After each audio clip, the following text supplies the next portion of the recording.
Separate తీసుకొని పెట్టుకొని, ఇంకా మామూలు బిర్యానీకి కావాల్సిందే మసాలా, ఇంకా దానికి కావాల్సిందే వాటర్ తగ్గినంత 2 పావులు బియ్యం తీసుకుంటే 4 పావులు అంత 4 గ్లాసులు వాటర్ అంతా వేసుకొని ఒక 2 విజిల్స్కి కుక్కర్లో బిర్యానీ చేసుకొని వేస్తే బిర్యానీ రెడీ అయిపోతుందండి.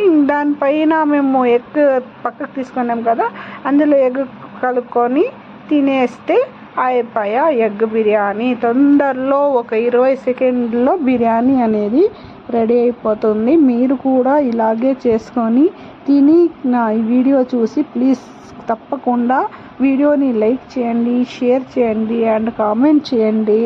అండ్ ఇంకొక విషయం, నా బుజ్జి తల్లిని దీవించండి.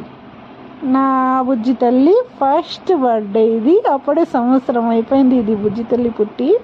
ఇంకా 2వ సంవత్సరంలో అడుగు పెట్టింది. Please like, share and subscribe to my channel. Thank